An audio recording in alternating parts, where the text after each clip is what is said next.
Alors très bien, regardez, on reprend le texte. Daf Tetzain. Dans Daf Tetzain, on aborde maintenant, on a vu ce qui est spécifique au cri, au réceptacle. Et tout ce qui est spécifique au réceptacle, c'est la définition du Koach Gvul chez Ben Sof, la force de l'infini dans la lumière infinie. Mais elle s'exprime aussi dans le réceptacle par la force de la limite dans la lumière infinie. Vous voyez ? L'état d'infini dans la lumière infinie va être le côté de la lumière elle-même, le or. Et le Kli, lui, il est le Koach Gvul chez Ben Sof. Dans Atzilut, il est à ce niveau-là encore. Et il est une résultante du Koach Gvul chez Ben Sof qui est le Reshimo. Et dans le texte, alors, והחילוקים במדרגות אלוקות גופה אין זה מבחינת ערך, שהכלים לאצילות אינם מבחינת מהות אחר, והעיקר מה שהכלים הם באים באין הרוע לגמרי הוא גם לגבי אין סוף. Alors on va reprendre. וגם, regardez, on prend la quatrième ligne importante du bas, la ligne commence par Aror לגמרי, Tezain, Aror, pas Aror. וכן לגבי האור המאיר בהם שהוא הארת אור אינסוף. Également par rapport à la lumière qui brille en eux, qui est une lueur du Or Ensof, de la lumière infinie. Alors on reprend la parenthèse, c'est l'essentiel. ויש לומר דכמו כן הוא גם לגבי בחינת כוח הגבול כמו שהוא לפני הצמצום, נראה לפני הצמצום אינו שייך עניין המציאות כלל, בזה אופן שיהיה, Donc en fait, le fait que les kelim soient ben aror, soient sans aucune commune mesure par rapport à leur source, on va tout traduire, par rapport à leur source, alors les kelim, donc, ce sont les réceptacles du monde de Hatzilut. Les réceptacles, c'est ce qui fait une sphira, qui va être à la finalité, va devenir notre corps, l'âme et le corps. Donc dans la source de tout ça, il y a les réceptacles du monde de Hatzilut. Et les réceptacles, eux, ils sont dans une définition de Ben Aror, sans aucune commune mesure. Et sans aucune commune mesure, en vérité, c'est par rapport à leur source, qui est le Reshimo, et également par la source du Reshimo tel qu'il est. C'est-à-dire, en réalité, le Reshimo lui-même, d'un certain point de vue, c'est ce qu'on a vu, que le Reshimo, par rapport à la lumière infinie, donc le Reshimo, on a dit qu'est-ce que c'est ? C'est le plan de la création, avant qu'elle ne soit créée. C'est pour ça que c'est l'étymologie de Reshimo, de Rishum, de noter, prendre des notes. Donc c'est le plan de la création, ce que l'on a étudié tout à l'heure, Gelif Gelifou, le fait de creuser au-dedans de lui-même. Dieu creuse au-dedans de lui, c'est l'idée.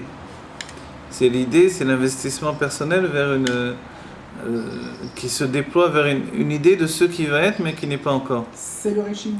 C'est le Reshimo qui est une résultante donc de cette évaluation, d'accord ? Donc le Reshimo, c'est quand les notes sont posées d'un certain point de vue. Voilà, le plan préparatoire à toute la création à venir. D'accord. Et ce plan préparatoire qui lui apparaît comme une définition de Koach Gvul. Koach Gvul, c'est-à-dire la force de la limitation dans l'infini. Il y a l'infini. Et la vraie nouveauté pour Dieu, c'est pas l'infini. Il est infini de toutes les manières. Comme il est infini de toutes les manières, la nouveauté chez Dieu, entre guillemets, c'est la limite. Voilà. Et c'est pour ça donc l'apparition du Koach Gvul, de la force de la limitation par le biais du Reshimo, c'est quelque chose qui est déjà en fait, même avant le Tzimtzum, même avant qu'il y ait donc un endroit fait pour que les mondes puissent tenir à l'intérieur, même avant ce stade-là, c'est aussi Ben Aror. C'est aussi sans aucune commune mesure avec la lumière infinie elle-même. D'accord ?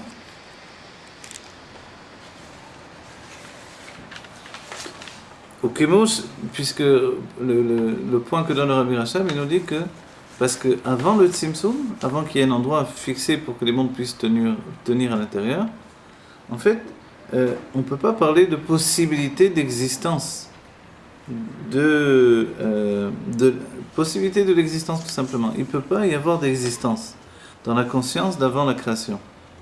Comme il ne peut pas y avoir d'existence, donc avant même le Tzimtzum, avant l'émanation des mondes, donc tout ce qui se rapporte à la possibilité de l'existence est sans aucune commune mesure avec ce qui est en dehors de toute idée d'existence. Vous comprenez ?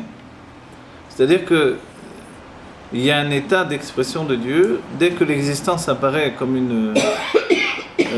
une finalité, voilà, à venir, cette idée de l'existence à venir, c'est déjà une séparation de l'infini absolu. Parce que l'existence est basée sur la limite. Comme le Reshimo, il est, on va dire, la trace de l'existence à venir, donc il est déjà un état de séparation, sans aucune commune mesure, avec ce qui est totalement en dehors de l'idée de l'existence. C'est-à-dire la lumière infinie qui n'est pas en rapport avec la limite qui va entraîner l'existence. Ça va, vous comprenez ? Je m'étonne moi-même qu'on comprenne en vérité, c'est bien. Bravo. La dernière fois, moi j'ai pas compris. Deux états, regardez. Le Or Ensof et le Reshimo. Le Reshimo qui est le Koar Gvul Sheba Ensof, donc le Or Ensof, la lumière infinie. Le Reshimo qui est la trace, le plan de l'existence à venir. Et le Reshimo, il est le Koar Gvul Sheba Ensof, la force de la limitation dans l'infini. D'accord ? Qu'est-ce que c'est ? Le Rabbi Yosef, il nous dit ce point de départ et de séparation entre le Reshimo et la lumière infinie qui précède, c'est que le Reshimo, il tend vers la limite, c'est-à-dire vers la création des mondes. Tandis que la lumière infinie, elle n'a aucune tendance, en hébreu on dirait, elle n'a aucune ataya, elle n'a aucun dessein vers la création des mondes. Donc elle reste dans l'étape primaire, de perfection absolue de ceux qui précèdent la création. Comprenez ? Forcément, on peut dire que le Reshimo, dans ce point de vue, il est Ben Aror, sans aucune commune mesure avec la lumière infinie qui n'a pas été entachée par l'idée de la création. Ça va, j'ai réussi à vous expliquer, plus ou moins ? On verra que, n'oubliez pas, c'est pas maintenant on étudie ça, il se peut qu'on voie le contraire bientôt, mais pour l'instant on a étudié ça. Il se pourrait qu'on voit le contraire. Attachez vos ceintures. Vous avez l'habitude plus ou moins. C'est-à-dire, une chose et son contraire, c'est la véritable construction profonde. Vous voyez ? Je dis une personne, c'est quelqu'un de très gentil. Mais après, je peux dire 5 minutes après, mais là, il a été très dur. Tu m'as dit qu'il était très gentil. Oui, mais là, il était très dur. En fait, ça n'enlève pas, il a été très dur. Ou, là, vraiment, il s'est très mal comporté. Ah, mais tu m'as dit qu'il... Etc. On voit plusieurs stades des choses. Ça n'annule pas le fait qu'il soit très gentil de manière générale. Donc, aussi, vous voyez ? C'est toujours un état d'absolu. L'état absolu, finalement, on comprend qu'il n'existe pas. Puisqu'on a vu que même le Or Ensof lui-même, il avait en lui une part de limite dont il n'avait aucune conscience. Donc la lumière infinie ne portait en lui une part de limite qui n'apparaissait pas en lui. C'est simplement quand la lumière est descendue que, confrontée on va dire à ce qui va être l'existence à venir, le Reshimo, alors là, la limite est apparue dans l'infini.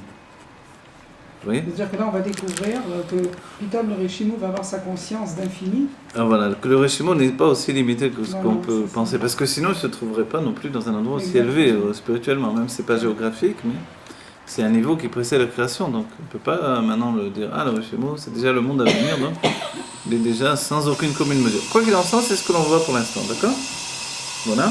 d'הרי לפני הצמצום אינו שייך עניין המציאות כלל, באיזה אופן שיהיה, כמו שכתוב בדרוש הנ"ל, בעניין אותיות החקיקה דלפני הצמצום, הוא כמו חקיקה מעבר לעבר. Voilà la définition des אותיות החקיקה. On a dit Gelif Gelifu Beteiru là, donc c'est comme si en lui Dieu est en train de se creuser.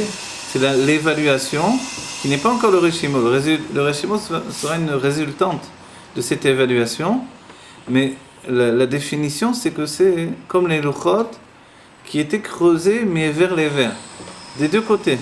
Les Luchot, les tables de la loi, on pouvait les voir des deux côtés, à l'endroit ou à l'envers, et il y avait des lettres, on va dire, à l'endroit et à l'envers, mais comment certaines lettres tenaient alors dans ce cas-là? Elles étaient creusées dans la pierre, dans le diamant en fait, et le samer lui-même tenait par miracle. C'est-à-dire il n'y avait rien qui les attachait autour. Donc elles tenaient, le samer lui-même, ces deux lettres-là tenaient par miracle, vous voyez? Pourquoi ces deux lettres-là D'abord parce que dans le pshat des choses, parce qu'elles sont rondes, elles n'ont pas d'attache si vous voulez. Oui, Les autres lettres peuvent avoir un pied, un attache, etc. Donc il n'y a pas de problème de dessiner un left même s'il est attaché. Mais le samer, alors vous n'allez pas faire, vu qu'elle doit être juste un samer ou un même. des lettres. Non, il y a une évolution dans les lettres également, mais le Samer même, peut-être pour nous dire que la mort, c'est pas une réalité. Il n'y a rien autour, ça tient un bavir comme ça. Samer même, c'est l'ange de la mort finalement. C'est les initiales de l'ange de la mort. Alors, Voilà. c'est pour ça que je comprends Donc c'est pourquoi deux tu as lettres qui qui tiennent sur rien en fait. Voilà, dans la psychologie, dans mon livre sur les prénoms, j'ai rapporté le fait que le même, il est l'enfermement de la gestation.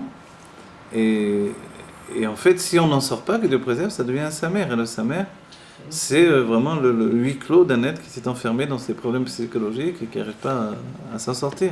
Est-ce qu'en même temps, on n'est pas protégé dans le Samer, de tout ce qui nous entoure? C'est pas une espèce de cocon aussi?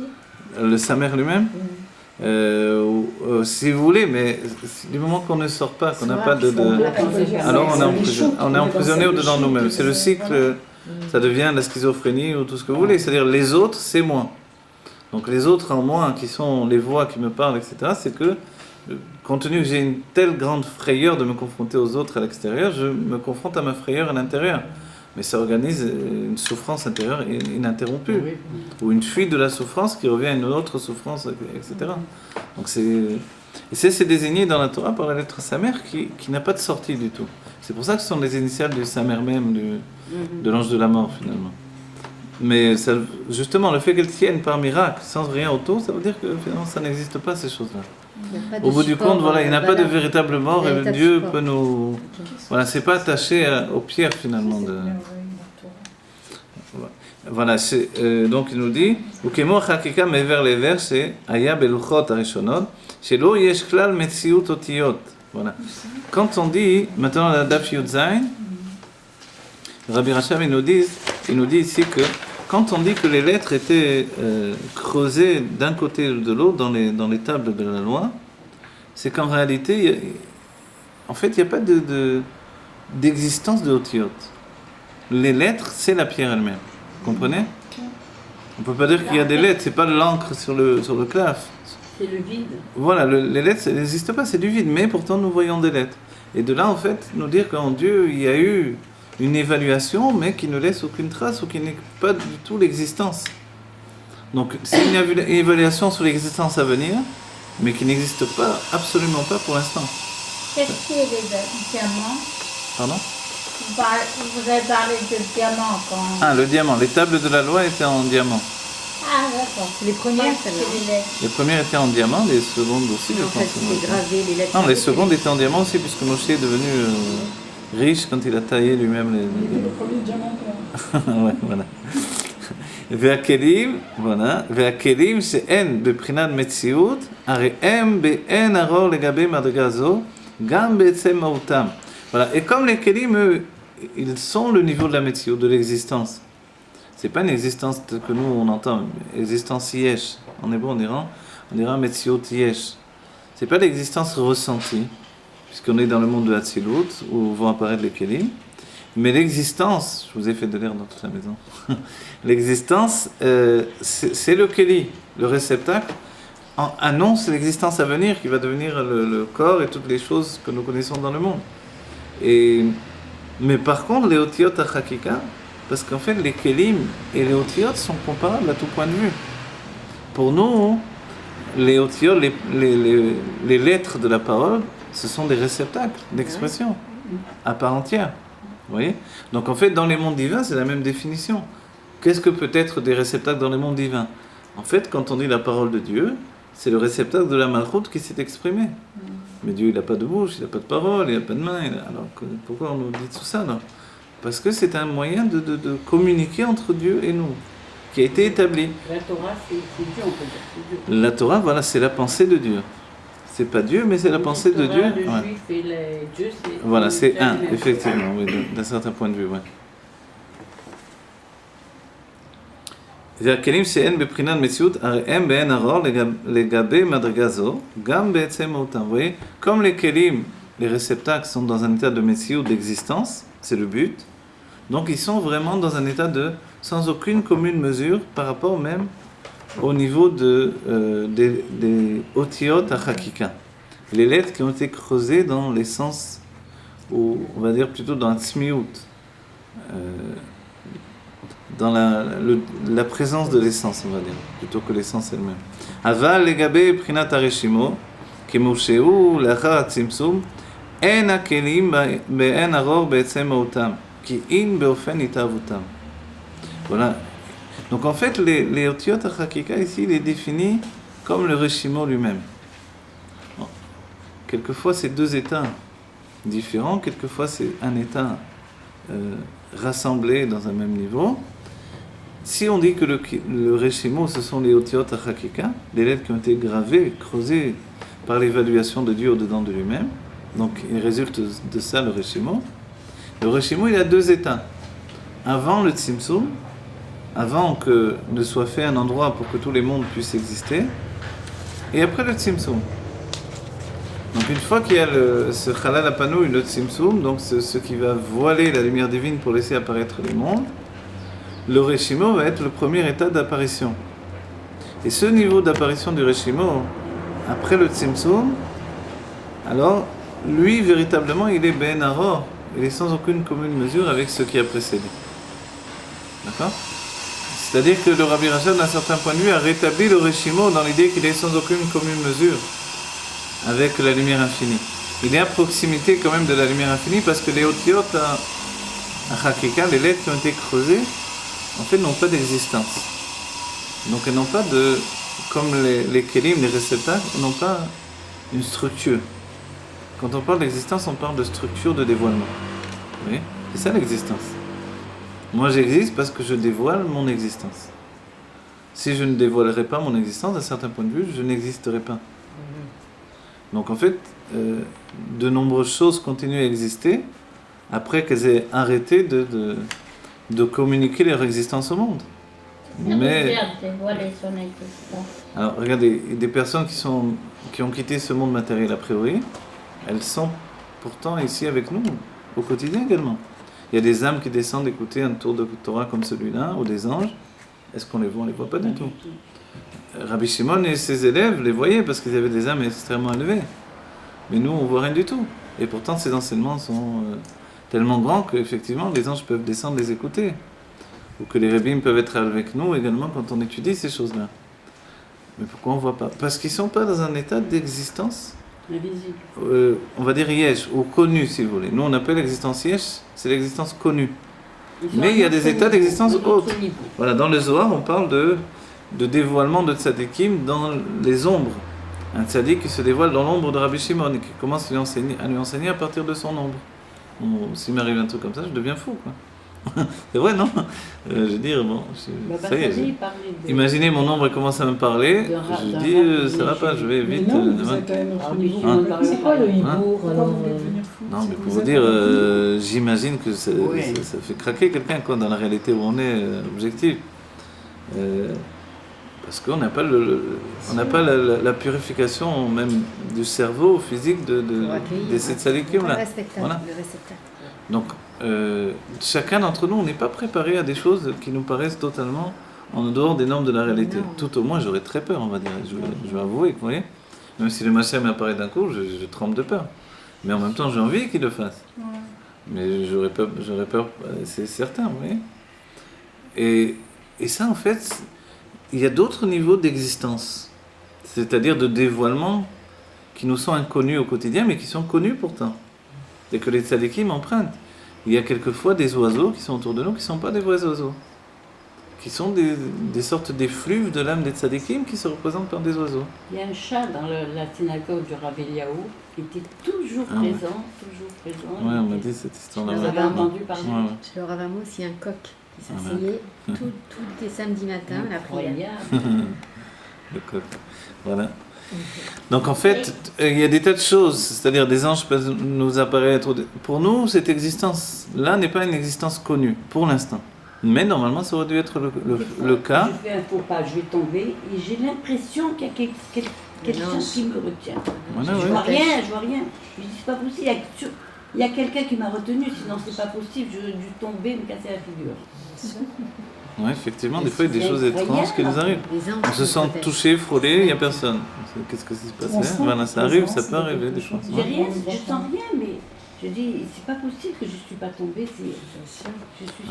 Et quand il y aura le Mashiach, On sera, comment dire, Ouais. bien. Il y aura une bien sûr, vision. on sera bien, on aura l'équilibre, on aura vraiment la possibilité de s'épanouir dans l'inconnu, ce qui nous apparaît comme l'inconnu aujourd'hui. Voilà. Aujourd'hui, on a peur de nous, on n'a pas peur d'autre chose. Et l'autre chose représente l'état de nous-mêmes qu'on ne connaît pas, et du coup, ça nous On effraie. a toujours peur. Mais il y a une part de nous-mêmes qui est là. Normalement, on devrait avoir des anges qui nous apprennent la Torah. Chacun, on crée des anges par la Torah que l'on étudie. On crée des anges. Et ces anges sont créés afin de nous apprendre, d'être nos magidim. Dans la Torah, dans la Géoula, on aura des anges, on aura des âmes nouvelles qui vont venir nous enseigner la Torah. En plus du Mashiach lui-même, en plus des Avot et des Tzadikim qu'on pourra consulter. Mais, Il a fait tous ces grands. Il y avait Voilà, des voilà. gens Eux, qui ils venaient vivaient comme ça. Ils avec vivaient comme des ça, grands, voilà. plus grands qu'eux qui leur apprenaient. Voilà, exactement. C'est pour ça que j'ai écrit un livre, un roman où j'ai essayé de décrire comment les tzadikim vivent dans une école de tzadikim en Espagne. J'ai souligné toutes ces choses-là. C'est-à-dire comment ils vivent au quotidien et que nous, nous ne vivons pas comme ça. Mais pour eux, c'est pas extraordinaire, c'est la vie normale. C'est sûr. C'est cette vie normale, c'est une vie qui n'est pas coupée du monde spirituel. Vous voyez ?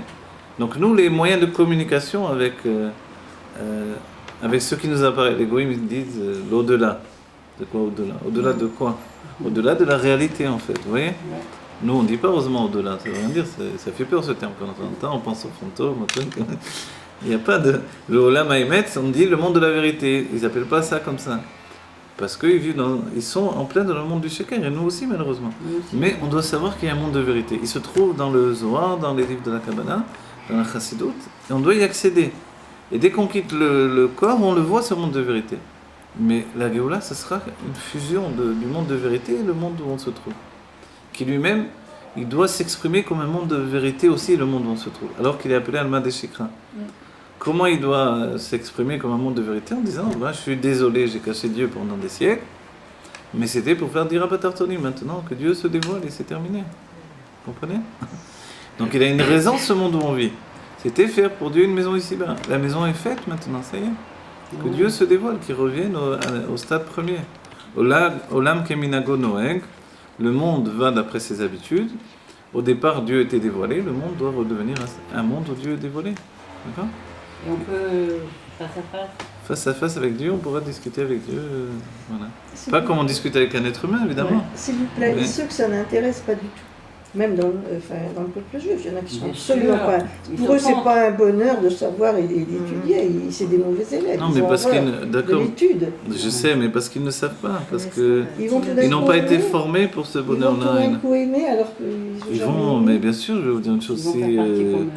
C'est pas juste l'étude sèche où on s'assoit, on écoute le Rav qui Non, enseigne. mais ils sont aimés. Dans la Géoula, ça va être fantastique, quoi. C'est tous les effets spéciaux au quotidien. Ah, d'accord. On va voler dans le ciel, traverser les murs, parler avec les animaux, remonter dans nos vies antérieures, se projeter dans le futur. Avoir une maîtrise totale. Le nom Yud Kevavke, ça veut dire ça. Aya Oveveye Kechad. Donc on fusionnera avec le nom de Dieu. Et l'essence de Dieu sera présente, donc on ne sera pas en dehors de Dieu. On verra que notre corps n'est pas un corps physique aussi. On pourra regarder nos mains et voir les noms divins qui... Il y aura des hommes et des femmes et des couples. Bien sûr qu'il y aura des hommes et des femmes. Tous les couples, les âmes vont se retrouver entières. Bien sûr. Les Ivogim vont se retrouver totalement. On peut penser Les qu'on Ivogamitis. on est des clones de Dieu. Non, ce terme en plus. Non, c'est péjoratif, c'est ça. Pourquoi Un clone, c'est quoi un clone? C'est un- Dieu, carrément, j'ai compris. Et le clone, c'est quoi? C'est quand tu as cloné une vache, celle qui est née, c'était la même. Mais ils n'ont pas créé de mérine des Yesh.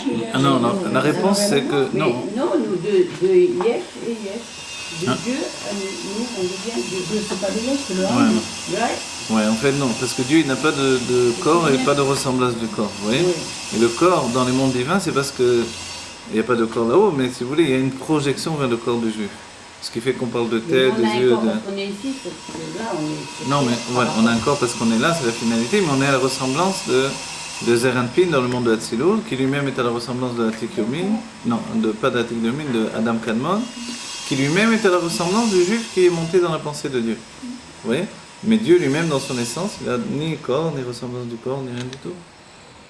Parce qu'on a été créé Vous à comprenez? l'image d'Hachem. Donc c'est ça Ouais, qu'il ouais, faut c'est pour parler ça que de vous dites l'idée ça. de clone. Oui. On a été créé à l'image de Dieu. Donc Ouais. c'est pour ça que vous Parce avez qu'on l'idée a du clone. on a tout Dieu en nous, quoi. On est une partie, on est une partie. Ouais. Une partie. Sans que Dieu ait changé, sans que Dieu ait disparu. Ouais. On n'est pas On est éparpillé. plutôt le Dieu, clown. il n'est pas éparpillé partout. On est le clown de Dieu.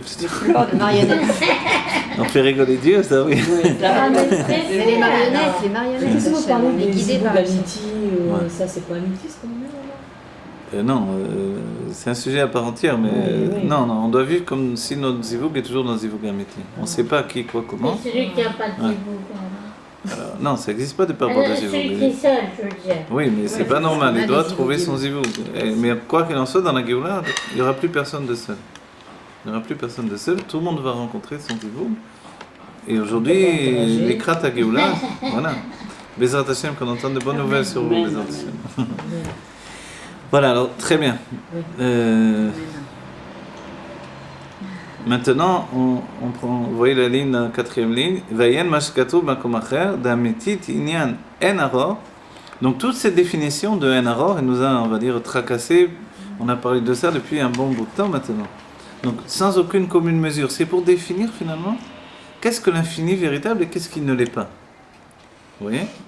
En même temps, on s'aperçoit qu'on repousse la limite de l'infini véritable et on repousse également ce qui ne l'est pas. Ce qui paraissait totalement fini, limité, n'est pas véritablement limité et fini comme on avait pensé. Par exemple, le cli de Hatzilut, le réceptacle, il est dans une définition de Koragvul et pas de Gvul véritablement. Il est la force de la limitation, mais il n'est pas véritablement un état effectif de limitation. Vous voyez? De la même manière, ce qui précède, est-ce que c'est totalement infini? C'est ça la question à compte à rebours, on va dire. Vayen mashkadu makom acher d'amitit inyan en aror ou lecha dafka legabe atzmut en sof. Voilà. Quand on dit maintenant, bemakom acher, c'est souvent dans le Samervav, donc la suite de Mamarim qui a précédé, mais la véritable définition de en aror, de sans aucune commune mesure, on peut véritablement la dire si c'était de manière absolue, uniquement que par rapport à l'essence. Par rapport à l'essence, tout est sans aucune commune mesure. Vous voyez? En réalité, même la lumière infinie, elle est sans aucune commune mesure par rapport à l'essence. On va voir. Mais donc en fait, il nous dit, si tu veux savoir, malgré qu'on est en train d'être médaillé, qu'on est en train de rentrer dans les détails, en réalité, quand on dit Ben Aror, sans aucune commune mesure, c'est uniquement par rapport à l'essence. Parce que l'essence n'a aucun dévoilement, n'a aucune structure, n'a aucun état de projection, etc. Donc, tout est sans aucune commune mesure par rapport à l'essence. Voilà. Mais kol makom. Non, je dis la veille. Voilà. Ou lecha. Dafka legabe atzmut en sof, c'est ça, oui. Mais kol makom. C'est toi, c'est-à-dire c'est Dieu. Et on dit en aror lecha baolam hazeh ve'en aror lecha. C'est-à-dire, en vérité, sans aucune commune mesure, c'est-à-dire sans possibilité de rapprochement avec Dieu, de comparaison, c'est uniquement avec l'essence. Donc ça viendrait dire que vous avez raison si vous dites une ressemblance avec Dieu établie. Oui.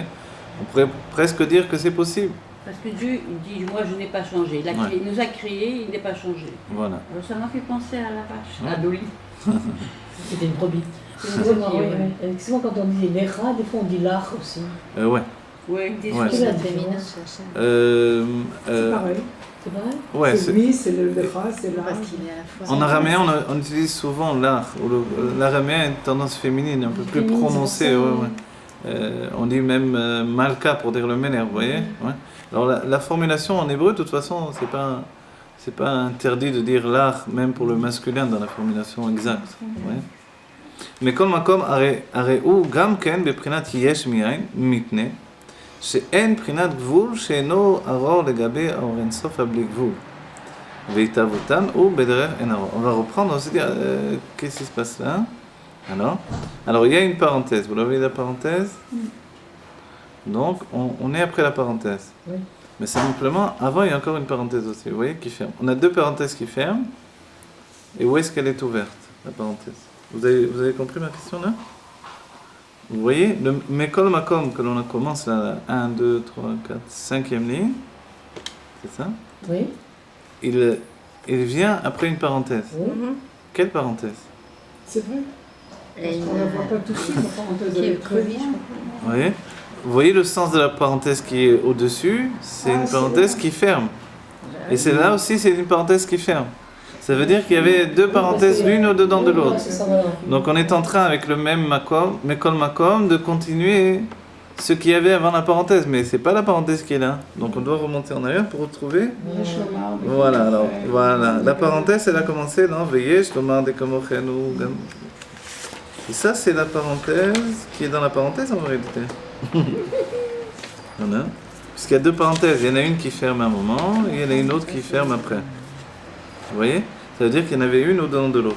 Donc la première qui est fermée, on la retrouve ici.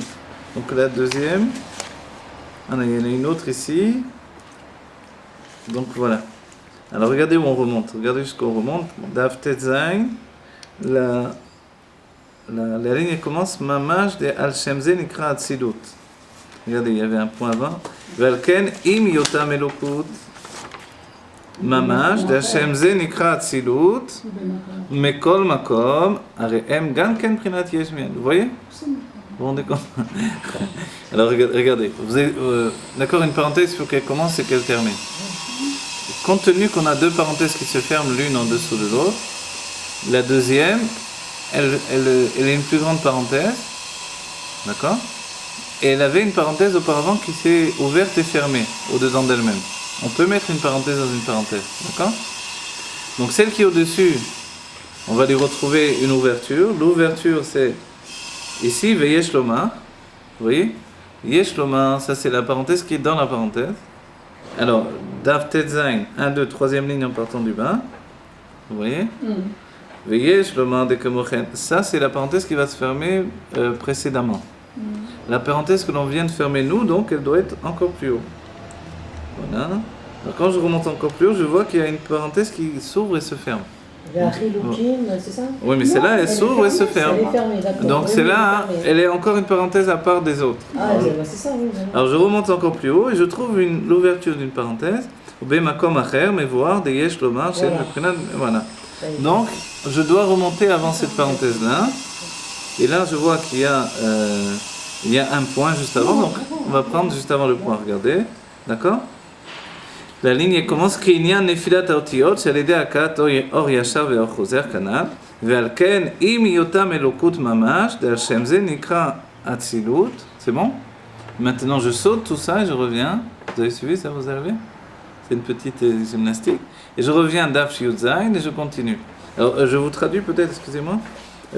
Ve'alken, et de cette manière-là, Im yotam elokut mamash, compte tenu qu'ils sont de la divinité véritablement, et de ce fait-là, et de ce nom-là, si vous voulez, Nikra Atzilut. Atzilut s'appelle Atzilut, comme on a dit, parce que c'est une émanation de la lumière. Donc les Kelim aussi sont de la divinité, comme les Oroth. Et maintenant je reprends, donc, après la parenthèse. Mekol makom, areem ganken prinat yesh. Même si les Kelim sont de la divinité à part entière, ils sont aussi dans une définition de yesh. Daf Yud Zayin, 1, 2, 3, 4, 5e ligne en partant du haut, après la parenthèse. Vous voyez, c'est bon? Mekol makom, areem ganken de prinat yesh mi'ain. Mipne, she'en prinat gvul, she'eno aror legabe orensof abli gvul. Voilà. Il nous dit que malgré qu'ils sont de la Elokut Mamash, il a développé tout ça dans les parenthèses qu'on a vues, malgré que c'est du divin totalement les Kelim, mais ils sont quand même dans un niveau de Yesh Mi'ain, de naissance à partir du néant. D'accord? On a dit Chorma mais un Tematse. Tout au moins le cli de Chorma. D'accord? Vous êtes d'accord? Donc le réceptacle de la Chorma, de la sagesse, lui il provient du Ain. Donc dès qu'on a dit Yesh Mi'ain, ça veut dire Ben Aror, sans aucune commune mesure avec le niveau précédent. Donc le Kli, même si on a dit que c'est de la Elokut, c'est quand même un niveau de Yesh Mi'ain, d'existence à partir du néant. Pourquoi? Mipne she'en prinat gvul, parce que c'est les Kelim, les réceptacles sont dans un niveau de limite. She'enan aror legabe orensof abli gvul. Et cette limite, elle est sans aucune commune mesure avec la lumière infinie qui n'a pas de fin. D'accord? C'est bon? On a compris? Ve'itavutam ou bederer en aror. et leur naissance, leur mise à l'existence, le terme qu'utilise le Rav Périmon, la mise à l'existence, alors elle est sans aucune commune mesure avec ce qui leur a donné d'exister. C'est-à-dire le Keli, il vient du Reshimo, mais il est détaché du Reshimo. D'accord? Veyoter Machen Aror Asiya Legabe Atzilut, roulé. Et ça, on avait rapporté, on revient au tout début de l'analyse de tous ces sujets-là. On avait commencé par ça. On avait dit que Atzilut est encore plus sans aucune commune mesure par rapport à la lumière infinie qui précède Atzilut, que ne l'est le monde de Bria par rapport au monde de Atzilut. D'accord? Le monde de la création est sans aucune commune mesure par rapport à Atzilut, puisqu'il y a eu un voile. Quand on a dit création, on a dit séparation de la lumière infinie. Mais le monde de Atzilut lui-même, de par ses kelim, il est aussi sans aucune commune mesure. Combien plus encore par rapport à sa source, à ceux qui le précèdent. Plus on s'élève, Pardon, plus on s'élève, plus le sans aucune commune mesure et sans aucune commune mesure. Voilà, d'un certain point de vue. Même si, voilà, la fin de toutes les parenthèses, il nous a dit, mais en réalité, c'est seulement par rapport à l'essence qu'on peut dire le terme de sans aucune commune mesure. Mais on l'utilise quand même en cours de route pour nous donner des degrés quand les Mekoubalim l'ont utilisé. Voilà, pour pousser l'infini, pour pousser. C'est comme si on fait un aller-retour sans arrêt ici. On dit que l'infini est tellement infini que toute notion d'existence, même si ce n'est pas une existence effective, elle est sans aucune commune mesure avec l'infini. Et à un tel point que la véritable existence, ou conscience de l'existence qui va commencer par le monde de la création, Bereshit, Bara, Elohim, et Tashamayim, Vetares, elle est en fait moins séparée de Atzilut que ne l'est Atzilut de sa source dans l'infini. D'accord? Tout ça finalement pour nous apprendre que le Kli, il est infini et il est limité en même temps. Sa limite n'est pas la limite effective que l'on connaît. Donc on débarrasse notre esprit de l'idée d'une limite dans un état unique de limitation. Il y a aussi la limite qui n'est qu'un état de conception de la limite. C'est ce que l'on voit avec le Kli. Vous voyez, là j'ai utilisé peut-être la première fois dans notre cours comme ça, mais c'est ça l'état d'esprit. Le réceptacle est une conception de la limite qui va permettre que cette limite prenne une réalité dans le monde de Bria, dans le monde de la création. Oui.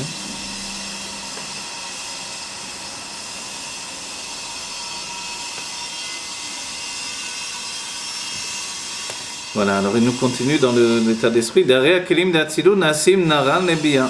Ah voilà, ça c'est un peu de Kabbalah encore. Les Kelim de Atzilut. Les réceptacles du monde de Atzilut deviennent Nefesh War Neshama du monde de Bria. C'est-à-dire que Deviennent quoi? Nefesh War Neshama du monde de Bria. Ces trois niveaux de l'âme du monde de Bria sont en fait, d'où est-ce qu'ils proviennent? Ils proviennent des Kelim, de Atzilut. C'est-à-dire qu'un état qui peut paraître totalement superficiel dans le monde de Atzilut par rapport à la lumière elle-même, entre guillemets, ce que je dis, bien sûr, il peut être l'état pnimi, intérieur, profondément intérieur dans le monde inférieur. D'accord? Vous vous rappelez toujours la grande phrase des sages qui dit il vaut mieux être Zanav la Rayot, il vaut mieux être la queue des lions que Roche la Choualim, la tête du renard. Comme au pays des aveugles, du bon savoir. Voilà. Donc cette phrase-là, elle désigne que le niveau le plus bas du niveau supérieur est plus élevé que le niveau le plus haut du niveau inférieur. À un tel degré que les niveaux les plus bas du monde supérieur deviennent voilà ce qu'il y a de plus élevé dans le monde inférieur. D'accord? Donc ici on le voit, il nous dit, ce qui est un Keli, un réceptacle d'expression de la Sphira à un niveau, on va dire, moindre par rapport à la lumière, il va devenir une âme dans le monde inférieur. Et une âme, c'est de la lumière. Donc en fait, le réceptacle de Atzilut devient une lumière dans le monde de Bria. Un Kelly peut devenir un âme? Un Keli peut devenir une âme. Nous provenons, d'où est-ce que l'on est? On est de l'intériorité des Kelim d'Atzilut. Alors l'âme, elle n'a pas de Kelly. L'âme, elle n'a pas de Keli, elle a un vêtement. Le clé de l'âme, ça va être le corps. Le corps. Ah, d'accord. L'âme a un vêtement, un levouche, mais elle n'a pas de clé. Le levouche de l'âme, c'est la Torah et les mitzvot qu'elle fait. Et c'est bien de ne pas avoir de kélim. Comment Ben non, Oui, non, c'est bien, mais pour s'exprimer, c'est dur, comme on a dit. Ah, Et même dans les mondes divins, il faut une expression. Quand on monte, on quitte le monde matériel, au monde de là-haut, la Torah que l'on a fait est devenue notre nourriture spirituelle. C'est-à-dire c'est de ça dont on va parler là-haut. Quand on a étudié ça, c'est-à-dire que chacun d'entre nous, on monte au Gan Eden quand on dort et on étudie ça là-haut dans la vérité Tzadikim. Vous voyez? Mais, et notre vêtement avec quoi on se recouvre? Chalukah des Rabbanan, c'est les mitzvot que l'on a fait pendant la journée ou pendant une vie entière qui viennent avec nous, qui nous recouvrent. Le vêtement de l'âme, ce sont les mitzvot que l'on fait dans ce monde matériel. Et est-ce que les kelim de Bria deviennent le Nefesh, Ruach et Neshama Du monde inférieur, c'est une bonne question. Peut-être que oui, je ne sais pas vous répondre, je ne l'ai pas vu. Yetzira, tu veux dire De Yetzira, le Si monde je l'ai vu, je ne d'après. m'en rappelle plus et je ne veux pas l'affirmer Ou c'est- systématiquement. Mais il n'y a pas de règle pour ça. Alors, c'est une bonne question, je sais pas, sais pas vous répondre. Ouais. Voilà. Peut-être qu'on va le voir par la suite. Par la suite, Je sais ouais. pas, je pourrais l'affirmer comme si c'est comme ça, peut-être que ça va être encore comme ça. On pourrait le dire comme un clan, mais compte tenu que c'est peut-être Ayotse Minakla, c'est peut-être quelque chose qui est différent. Parce que Hatzilut, c'est un passage de l'émanation à la création, vous voyez. Mais il se peut que ça soit exactement comme ça, effectivement, d'un monde à l'autre. Excusez-moi. Oui. Oui, les kelim d'Atsilut deviennent, c'est pas tous les kelim, c'est certains kelim qui deviennent Nefesh, Ruach, Neshama de Bria. D'accord, c'est une bonne question aussi. Parce qu'on a, comme vous avez C'est dit, vrai que kelim, hein, je ne vous tous cache les pas kelim. que si on était dans la Kabbalah, on étudierait ça dans les moindres détails. Mais le propre du détail, c'est que l'on perd finalement le fil conducteur. C'est le problème. Voilà. Dans Oui, le on monde de la tâche comme ça, Kabbalah, mais, souvent, on ne sait plus de quoi on parle depuis longtemps, mais on continue à étudier, vous voyez. Donc ici, pour ne pas perdre le fil, on reste quand même de manière générale. Et ce qui est rapporté, c'est juste pour nous dire, ah, tu vois, Il existe que... des Voilà. kelim qui donneront. Voilà. qui Nous-mêmes, deviendront, alors, d'accord. à nouveau, notre âme vient, les âmes juives naissent de Pnimiut à Kelim de Hatzilut, d'accord? De l'intériorité des Kelim de Parce que là, Hatzilut. on voyait quand même un organigramme se mettre en place. Oui, oui, je sais, mais vous avez raison de fonctionner comme ça, parce que la plupart du temps, c'est comme ça. Comme moi, je ne l'ai pas vu comme un klal, je ne peux pas vous l'affirmer totalement, mais il y a des chances que ça soit effectivement comme ça. D'accord? j'ai pas compris. On Oui. vit pour faire le kélim, Non, non, ça veut dire on vit pour faire le pour klal. le remplir. On construit, on le constitue par le Torah Mitzvot, on constitue un kéli, c'est ça que tu veux dire. Hein, c'est Alors, ça, Et voilà. l'âme qui n'a pas de kéli, alors qu'est-ce qu'elle fait? Le cli de l'âme, c'est le corps. Ah, c'est ça. C'est grâce au corps qu'on fait les Torah et Mais Mitzvot. dans le corps, on avait un kéli. Non, le corps lui-même, c'est un cli de l'âme, Ah. et grâce au corps, on fait Torah et Mitzvot.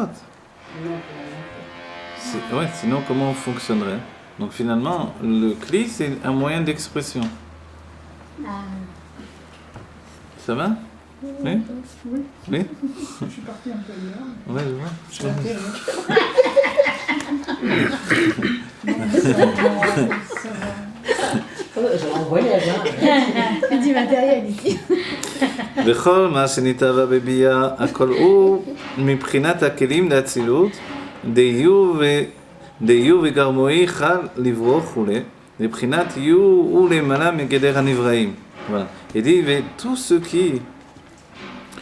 qui est né à partir de tout ce qui va naître, kol ma shenitava, ou tout ce qui est né dans Bria et Yetzira Asiya, dans les mondes de la création, formation et action, Akol ou miprinat kelim, tout est du niveau des kelim. C'est-à-dire que c'est pas le or qui va donner la naissance des mondes inférieurs, c'est les kelim qui vont donner la naissance des mondes inférieurs, et non pas le or. Vous avez vu ça déjà. Voilà.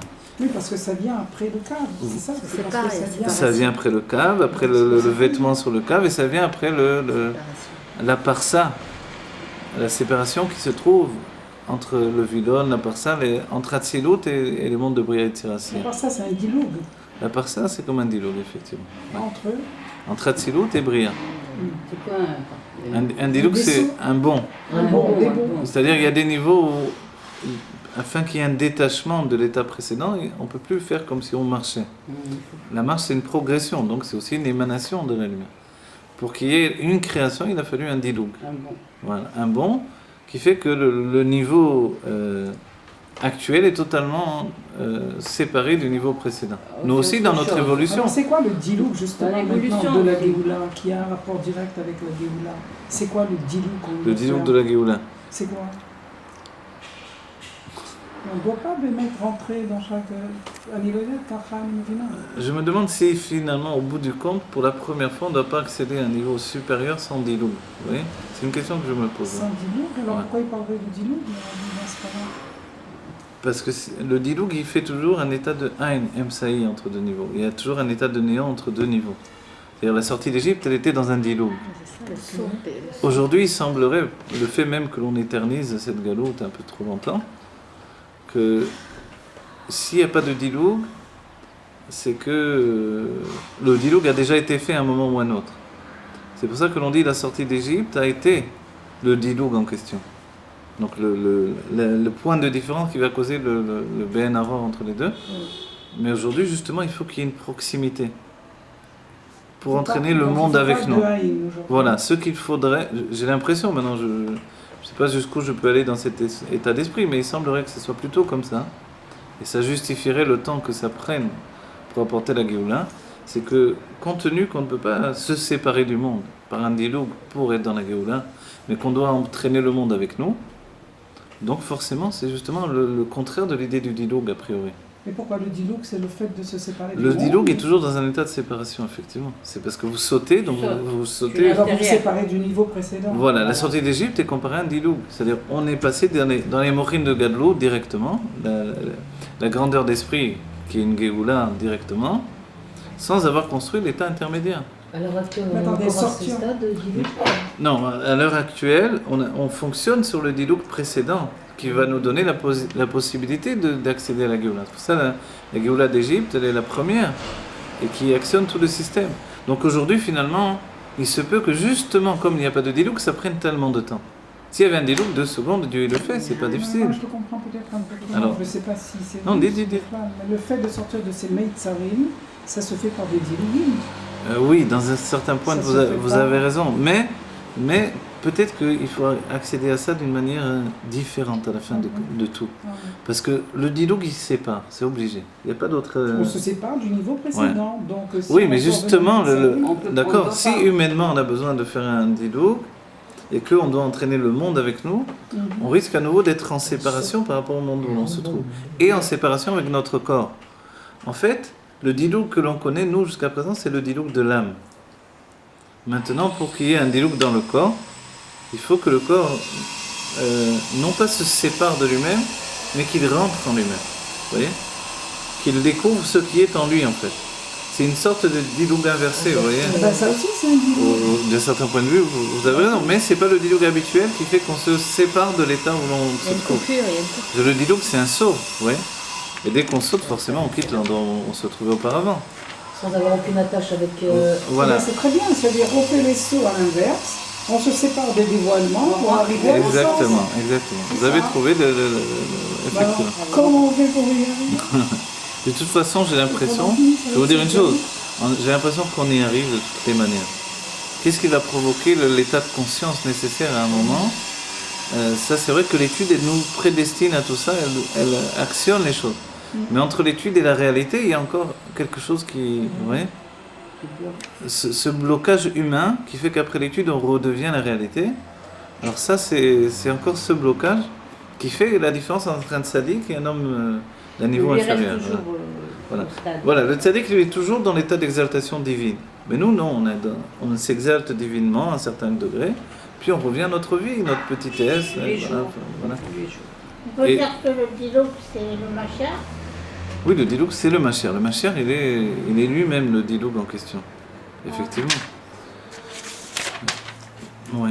Bon, mais c'est une grande discussion, c'est très important ça. Alors, voilà. ויותר מה שאין עבור עשייה לגבי אצילות דהרי הכלים דאצילות נעשים נערה לביאה וכל מה שנתאווה בביאה הכל הוא מבחינת הכלים דאצילות דיו וגרמו אחד לברוא וכולי. Donc quand dans Atsilut il y a lui et sa lumière, lui et son Keli unifiés, la suite du verset dans le Zohar c'est livro yesh miain, יהיו וגרמוי וחיו יהיו וחיו יהיו וגרמוי אחד. Voilà, et lui avec le cli, il s'unifie. Pourquoi faire? Livro yesh miain, livro même yesh miain, c'est la suite, vous voyez? Donc en fait, c'est pour créer à partir du néant. Donc, c'est quoi le néant en question? Si le cli, il n'est pas ben aror par rapport à ce qui va naître, s'il n'est pas lui-même, voilà, s'il n'oblige pas un dilouk par rapport à ce qui va naître, s'il n'oblige pas un état de naissance à partir du néant, on ne peut pas avoir ce niveau-là. Donc, en fait, on voit toujours une contradiction. On a beau dire que le cli lui-même, il est la naissance du yesh à venir, mais pour donner naissance, il doit être dans un état de séparation, de dilouk en question, d'état de Ain Amsaï, intermédiaire. Autant le Kéli, c'est une formation de lumière. Et... Oui, justement, parce qu'il a une formation de lumière, sa désignation en tant qu'existence effective, elle n'est pas absolue non plus, c'est pas vrai. C'est pour ça qu'on a formulé Kor Gvul et non pas Gvul. Mais il peut apporter le Gvul à partir du néant. C'est-à-dire le Gvul ne peut apparaître, la limite ne peut apparaître qu'à partir du néant. Mais il n'est pas du néant lui, on a dit qu'il est Kor Gvul. Justement, Kor Gvul, la force de la limite, mais non pas la limite elle-même. Vous voyez? C'est-à-dire la limite ne peut pas donner naissance. Bon, non, je dis une bêtise. Ouais, ne peut pas donner naissance, voilà, à la limite créée. Donner naissance, ça veut dire être dans un état qui précède la naissance, l'existence. Donc permettre qu'une chose puisse arriver à l'existence, c'est parce qu'elle vient du néant. Même si le néant, c'est une non-formulation de quelque chose qui nous est inconnu. Bien sûr, c'est pas néant, voilà. C'est pas néant. Avant que l'on voie l'enfant dans le ventre de la mère par des appareils sophistiqués, etc., ça nous apparaissait comme le néant. L'enfant apparaissait tout à coup, même si on le sentait bouger dans le ventre, quoi que ce soit. Mais tout à coup, c'était quelque chose d'absolument divin, et ça le reste toujours en réalité. Vous voyez? Mais en réalité, c'est un stade. Mais l'âme, elle existait avant d'être dans le ventre de la mère aussi. Donc tout ça, ça nous apparaît du néant, mais l'enfant a l'impression qu'il est né maintenant, mais il n'est pas né maintenant. Il est né depuis longtemps dans le monde de Hatzilut, et après dans le monde de Bria, dans des états différents. Et après dans le Chaim, après dans le ventre de la mer, et après, vous voyez? C'est un bon exemple. Voilà. וכל מה שנתאווה בביאה, הכל הוא בבחינת הכלים לאצילות, יהיו וגם אחד לברוא, וכו', לבחינת יהיו ולמעלה מגדר הנבראים. Voilà. Le niveau de Iyu, quand on a dit Iyu, c'est quoi Iyu? On dit Iyu ve Chayoi, Iyu ve Garmoi. Alors c'est de l'araméen, c'est Iyu, c'est Dieu. D'accord? C'est lui. Dans quelle définition de lui? Dans la définition de l'Ensof, de l'infini. Vous voyez? Donc l'infini divin s'exprime et s'unifie dans le monde de Hatzilut avec les lumières. Il s'exprime et s'unifie dans le monde de Hatzilut avec les lumières, c'est Chayoi, et les réceptacles, c'est Garmoi. D'accord? Voilà. Mais en fait, on parle bien de lui. C'est Dieu qui donne naissance. Et Dieu, il est toujours dans un état de Enaror, sans aucune commune mesure. On ne peut pas l'attacher, on ne peut pas le saisir, on ne peut pas le... Donc, il reste toujours au-delà et au-dessus totalement des créatures. Au Prinat Garmoi, ou Ma Shebe Prinat Shayachut El Anivraim. Par contre, quand on dit Garmoi, bonne santé, quand on dit Garmoi, le réceptacle, quelle est l'importance? Pourquoi Dieu a eu besoin de faire un réceptacle? Dieu, il n'a aucun besoin, mais pourquoi il a fait ce système de réceptacle? Pour donner une shayachut, un lien établi déjà avec l'existence à venir. Voilà. C'est pour ça que le réceptacle existe dans le monde de Hatzilut. Même si c'est juste une conception de réceptacle. Mais il va entraîner l'existence des réceptacles à venir. Pour nous, le réceptacle, ça veut dire avoir conscience que j'existe. Dans Hatzilut, il n'y a pas cette conscience que j'existe. Je suis un mouvement d'existence divine, donc ça s'appelle l'émanation. Vous voyez? Mais non pas l'émanation de l'existence, mais l'émanation de l'essence en réalité. Vous voyez? Quand on va, excusez-moi, Oui. quand on va dévoiler cette essence, on va perdre cette conscience de notre existence? Quand on va dévoiler cette essence, on va perdre... non, c'est le chidouche de la Géoula. C'est justement ce qui apportait une contradiction. C'est une conscience de l'existence? Oui, ça va être une double conscience qui est à la fois... C'est pour ça que le Tafresh Hanbet finit finalement avec ces enseignements-là. J'ai pas étudié tous les 3 livres, mais j'ai eu la curiosité d'aller à la fin, de voir dans le 3e. Dans le 3e, finalement, il définit que pour Dieu, le monde n'a pas été créé encore. Dat Elion Veda Tarton, c'est la même chose pour lui. Dat Elion, ça veut dire que tout est Dieu. Dat Tarton, c'est que tout est moi, quoi. Et à partir de ma perception de moi-même, je vois le monde exister. Et pour Dieu, tout ça, c'est dans un même niveau. Il est encore dans l'évaluation, il dit là-bas. C'est-à-dire, il n'est jamais sorti de l'évaluation. Donc rien n'a été créé. Compte tenu de tout ça, rien n'est définitif.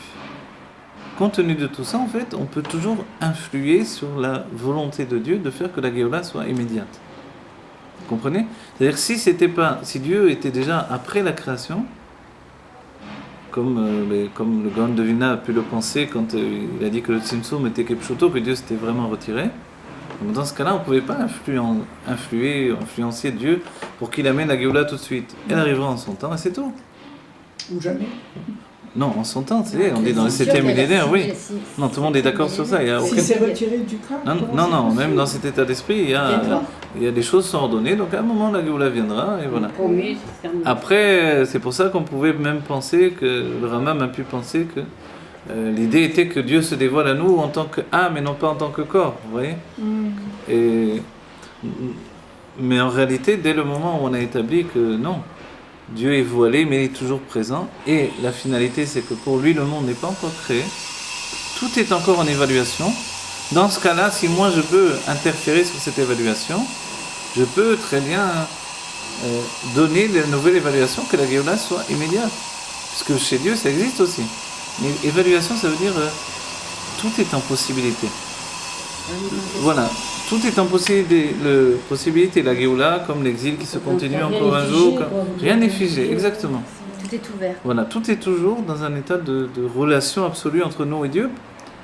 Mais ce qu'il faut, c'est trouver les clés qui nous amènent à Dieu. C'est pour ça qu'il y a eu la suite des Baal Shem qui ont amené le Baal Shem Tov.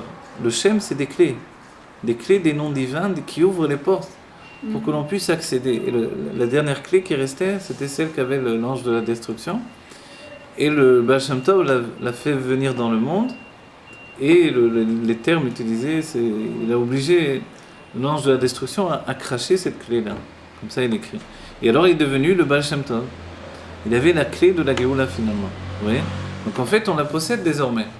Mais maintenant, il y a la suite, c'est l'idée, quand est-ce que vient la Géoula dans ce cas-là? Quand tous feront des Yehudim comme toi. C'est quoi les Yehudim? C'est des unifications, en fait, entre nous et Dieu. C'est-à-dire que ce que nous étudions deviennent un système de rapprochement avec Dieu. On comprend que notre vie et la vie divine, c'est la même chose. C'est pour ça qu'on donne tout le temps des exemples liés à notre vie et à notre psychologie par rapport à Dieu. On fusionne. On ne sait plus trop qui est l'exemple et qui est la réalité. C'est comme les parenthèses qu'on a vues. On ne sait jamais où est-ce où est-ce commence, quand est-ce qu'on a terminé. C'est quand on a vu quand j'ai vu deux parenthèses l'une après l'autre, j'ai dit, bon oui évidemment, mais souvent ça arrive, des fois c'est des pages entières. Parce que, et après il faut si on oublie de revenir au début, de chercher ce qu'il y avait avant la parenthèse, alors on a perdu le fil aussi du sujet. Donc il y a beaucoup de choses dans notre vie qui sont de cet ordre-là, vous voyez. Bon, on va terminer, regarde. Là, il y a une nouvelle parenthèse qui s'ouvre et se ferme, justement. וכמו שכתוב במקום אחר, בבחינת איוב שמתייחד עם גרמוי, ou בבחינת בלי מספר. Voilà, comme il est écrit dans un autre endroit, que le niveau de Iyu, donc on va dire Dieu lui-même, ou l'infini de Dieu lui-même, qui s'unifie avec Garmoï. Donc Garmoï, on a donné une définition, il y a plusieurs explications, mais dans la définition, Garmoï c'est le réceptacle, ou Beprinat Bli Mispa, c'est dans une définition de sans Mispa. Il n'y a pas de compte, il n'y a pas de compte. Vous connaissez le terme de Chad Velo Bechushban. Il est un, mais non pas dans le dénombrement. Alors, qu'est-ce que ça veut dire? Il est un, donc on peut dire 2, 3. Non, il est un, mais non pas un, qui n'amène 2, 3 ou 4. Quand on dit Hashem Elokeinu Hashem Echad, voilà. Alors les sages disent, on aurait dû dire Yachid. Pourquoi dire Echad? Si tu dis Echad, ça veut dire qu'il y a d'autres alors. Non, ça s'appelle un Chad Velo Bechushban. Un, mais qui n'est pas dans le Cheshban, dans le dénombrement finalement. Donc il y a cette définition. La définition du Kli, c'est une unification de la lumière infinie, avec un réceptacle qui est sans mesure, sans compte. Au Prinat Garmoï ou au Prinat Mispa. Ah, voilà. Le Iou, il n'a pas de définition que l'on peut compter, et c'est ce que lui apporte le Garmoï, le Kli. Le réceptacle lui apporte la finalité de rentrer dans un Mispa. C'est quoi notre Mispa? C'est 10 sphirotes. Les Kélim font les 10 sphirotes. Après, on va voir de quelle manière, etc. Plus encore. Les 10 sphirotes, c'est un Mispa. C'est 10 et non pas 11, 10 et non pas 8, et non pas 9. Voilà. Donc, s'il y a 10 sphirotes, c'est le réceptacle qui donne la possibilité à Iou, qui est l'infini de Dieu, de devenir Mispar, alors que lui, il est Chad Belo Bechoshban. Il est un qui n'est pas dans le dénombrement. D'accord? Mais excusez-moi, mais tout le monde croit que c'est le 1 dans le dénombrement. Oui, mais on nous fait des cours sur l'unité. Moi, jamais personne m'a dit que c'était pas dans le dénombrement. Je me disais aussi, qu'est-ce que c'est ce 1? Et personne n'a jamais répondu. Et maintenant, vous me dites, c'est pas dans le dénombrement, merci, mais alors qu'est-ce que c'est? ouais. C'est l'unification de la lumière avec le réceptacle, c'est ça? Ici, voilà, dans les définitions. Unique. Non, parce que vous n'avez pas étudié ces textes. Ouais. Non, mais un, tout le monde dit Dieu, tout le monde pense que c'est un, quoi. Ouais, mais voilà, c'est pour ça que le Zohar, c'est le Zohar qui précise. Chad Velo Bechoshban, ça vient du Zohar. La Chassidut explique beaucoup d'après le Zohar. Effectivement, c'est très important. Je ne veux pas le dire. Non, mais c'est vrai. Voilà.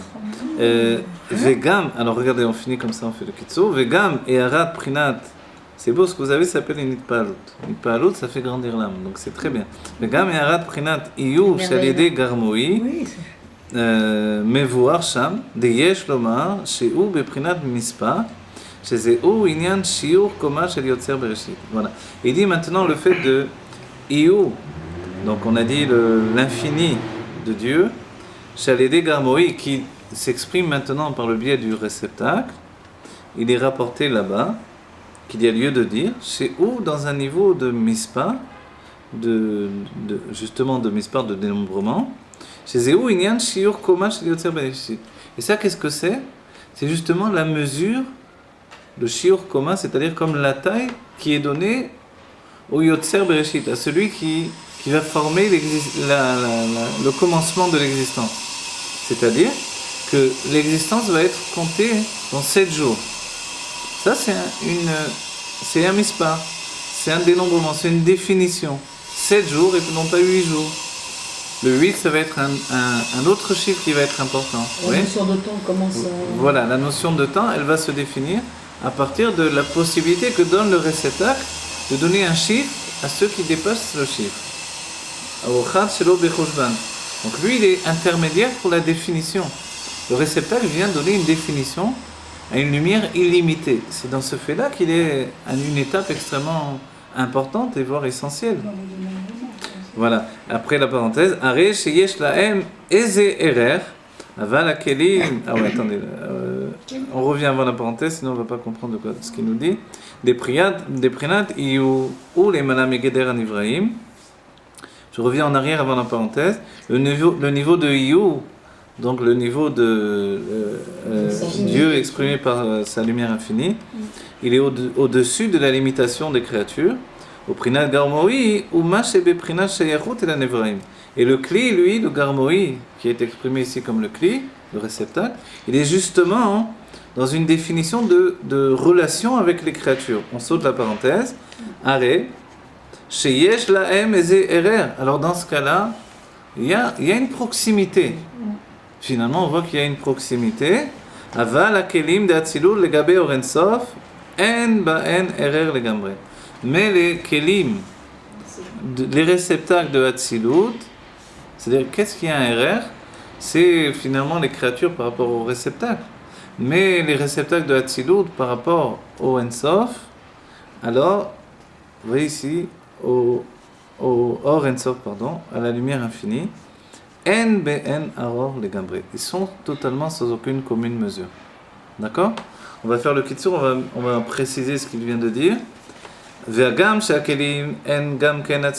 que les kelim, les réceptacles, sont également atzilut, c'est-à-dire de l'émanation, Inezeo beprinat itnotzetzut. C'est dans un niveau de ce qui s'appelle itnotzetzut, c'est-à-dire des étincelles qui ont jailli, donc des étincelles qui sont séparées de leur source.